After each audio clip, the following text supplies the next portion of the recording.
7 సంవత్సరాలు. కొద్ది రోజుల క్రితమే నా బాయ్ ఫ్రెండ్తో నాకు బ్రేకప్ అయింది. అప్పటి నుంచి నేను మా అమ్మ వాళ్ళతో కలిసి ఉంటున్నాను. కొన్ని రోజుల నుండి నాకు ఆరోగ్యం సరిగా లేకపోవటం వల్ల హాస్పిటల్కి వెళ్ళాను. అప్పుడు నేను ప్రెగ్నెంట్ అనే విషయం తెలిసింది. ఈలోపు నర్స్ వచ్చి కంగ్రాట్స్ మీకు ట్విన్స్ అని చెప్పింది. అప్పుడు నేను చాలా హ్యాపీగా ఫీల్ అయ్యాను. ఒక నెల తర్వాత నా కడుపులో విపరీతమైన పెయిన్ వచ్చేది. ఏమి తిన్నా వామిటింగ్స్ అయ్యేవి. అప్పుడు మళ్ళీ హాస్పిటల్కి వెళ్ళాను. నన్ను సడన్గా ఎమర్జెన్సీ వార్డులో జాయిన్ చేశారు. కొద్ది నిమిషాల్లోనే నాకు ఆపరేషన్ కూడా జరిగిపోయింది. అప్పుడు మా అమ్మ నా దగ్గరికి వచ్చి నా పిల్లలిద్దరిలో ఒకరు చనిపోయారని చెప్పింది. అప్పుడు నేను చాలా బాధపడ్డాను. కొన్ని రోజుల వరకు అసలేమీ తినలేదు కూడా. ఒకరోజు రాత్రి నాకు నిద్రలో నా రూమ్ డోర్ ప్రక్కన చిన్న పాప ఏడుస్తూ కూర్చుంది. చాలా భయపడుతుంది. నేను తనతో మాట్లాడడానికి చాలా ప్రయత్నించాను, కానీ నా పాప అసలు నా వైపు చూడటం లేదు. ఈలోపు నాకు మెలకువ వచ్చింది. హో, ఇదంతా కలలో జరిగిందా అని అనుకున్నాను.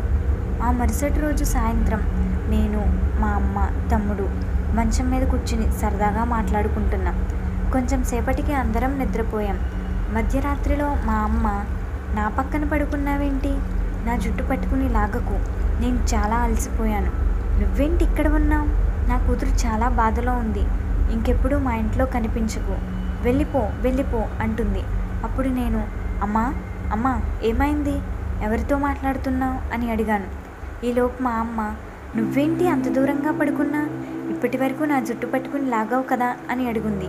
అప్పుడు నేను, అమ్మ అసలు నీకేమైంది? ఏం మాట్లాడుతున్నావు అని అడిగాను. అప్పుడు మా అమ్మ, ఎవరో ఒక చిన్న పాప నా కళ్ళ ముందు నుంచి నీ వైపే చూస్తుంది, అందుకే ఆ పాపని వెళ్ళిపో అని అరిచాను. అప్పుడు మా అమ్మ, నేనున్నాను కదా, నువ్వేం పడుకో అంది. అలా కొన్ని రోజులు గడిచాక నా పాపకి జన్మనిచ్చాను. ఇప్పుడు మా పాపకి 3 సంవత్సరాలు. కొన్ని రోజులుగా మా పాప చుట్టూ అసలు వాతావరణం ఏమీ బాగాలేదు. మా పాప ఎవరూ లేకపోయినా ఎవరితోనో ఆడుకుంటున్నట్లు నిద్రలో ఒకచోట పడుకోబెడితే ఇంకొక చోట పడుకుంటుంది. ఒకరోజు రాత్రి నేను ఆ ఆలోచనలతోనే పడుకున్నాను.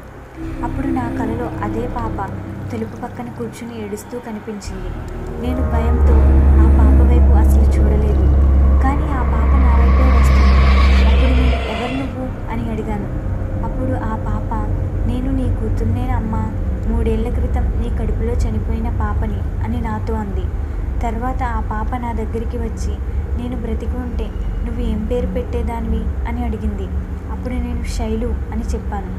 ఆ పాపని నా చేతుల్లోకి తీసుకుని చాలా ఏడుస్తున్నాను. ఈలోపు నాకు మెలకువ వచ్చింది. అప్పటి నుంచి నాకు ఆ పాప కలలో అసలు కనిపించలేదు. కానీ మా పాప ఆడుకుంటున్నప్పుడు, స్నానం చేస్తున్నప్పుడు, నిద్రపోతున్నప్పుడు శైలు నా పాపని చూస్తూ ఉండటం, పాపతో ఆడుకోవడం నాకు తెలుస్తూ ఉంది. కానీ కొన్ని రోజుల తర్వాత మా పాప నా దగ్గరికి వచ్చి, అమ్మ నాకు ఇప్పుడు ఆడుకోవటానికి ఎవరూ జతలేరు, నాకు ఆడుకోవటానికి తమ్ముడు కావాలి అని అడిగింది.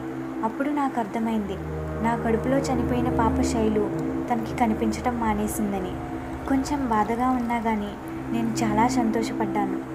సో ఫ్రెండ్స్, మరి ఎలా ఉంది నా స్టోరీ? ఈ స్టోరీ మీకు నచ్చినట్లయితే షేర్ యువర్ ఫ్రెండ్స్. మరి మీకు తెలిసిన స్టోరీస్ నాతో షేర్ చేసుకోవాలనుకుంటే please like my Facebook Anusha channel page.